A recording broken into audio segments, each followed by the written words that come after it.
Es necesario que cuando vengamos a la Sagrada Escritura no solamente la leamos, sino que la escudriñemos. Porque cuando leemos la Sagrada Escritura hay detalles que pasaremos por alto y por ende no obtendremos la información completa de la verdad divina, sino que hasta corremos el riesgo de hacer una interpretación errada de la misma. Pero cuando escudriñamos la Sagrada Escritura, podemos obtener una información completa, concreta y fidedigna de la misma. ¿Por qué? Porque escudriñar significa examinar con cuidado para obtener información de aquellos detalles los cuales no se encuentran a simple vista. Vamos a ver un ejemplo en la Sagrada Escritura al respecto de esto que le estamos hablando. Veamos al respecto del nacimiento de Moisés. En Éxodo capítulo 2, versículos del 1 al 2, se nos dice de que un hombre de la tribu de Leví fue y tomó por mujer a una de las hijas de Leví, y ésta concibió y dio a luz un hijo.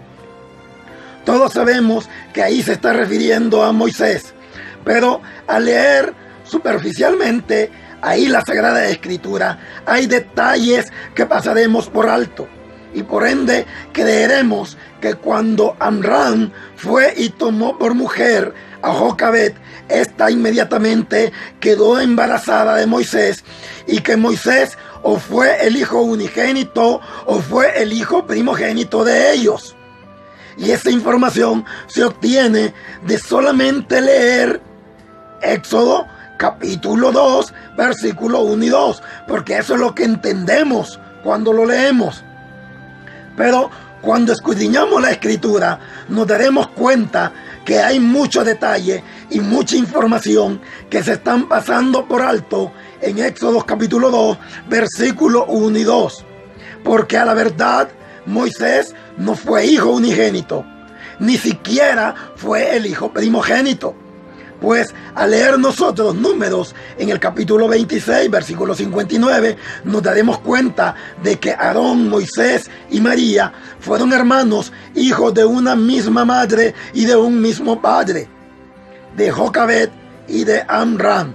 Entonces nos damos cuenta de que aunque al leer superficialmente Éxodo capítulo 2, versículo 1 y 2, donde dice de que un hombre de la tribu de Leví fue y tomó por mujer a una de las hijas de Leví, y ésta dio a luz a un hijo, y sabemos que ese hijo fue Moisés, no significa de que Moisés haya sido el hijo unigénito, pues tuvo como hermanos a María y a Aarón.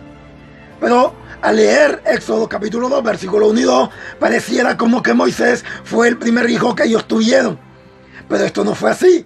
Pues al leer Éxodo capítulo 7 y versículo 7, se nos dice de que Aarón era 3 años mayor que Moisés, porque ahí se nos dice que cuando Aarón tenía 83 años, Moisés tenía 80 años.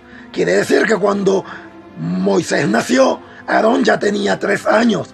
Entonces, al leer nosotros Números en el capítulo 26 y versículo 59, como se nos dice que los hijos de Amram y Jocabed fueron Aarón, Moisés y María, podríamos pensar de que ese fue el orden en el cual nacieron, pero tampoco fue así, porque la primera que nació fue María.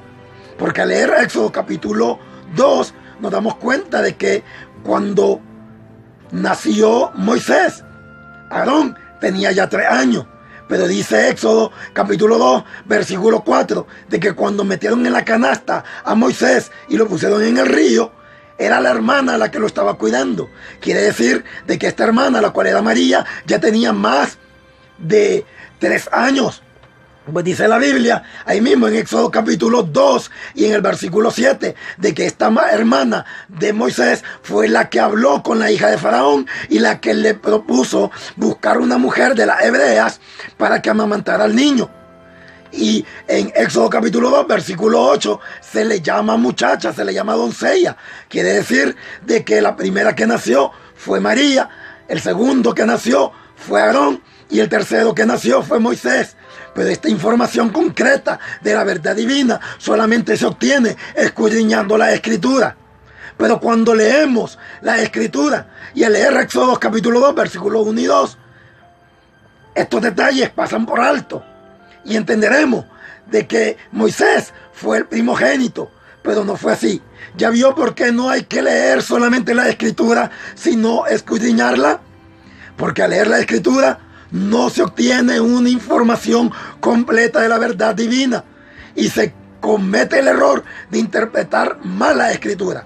Pero cuando la escudriñamos nos damos cuenta de que Moisés no fue el hijo primogénito, sino el último hijo. Pero ¿cómo obtenemos esa información de que María fue la primera, Aarón el segundo y Moisés el tercero? Solamente cuando escudriñamos toda la Escritura. Así que mi invitación es a que escudriñes la Escritura y no solamente la leas.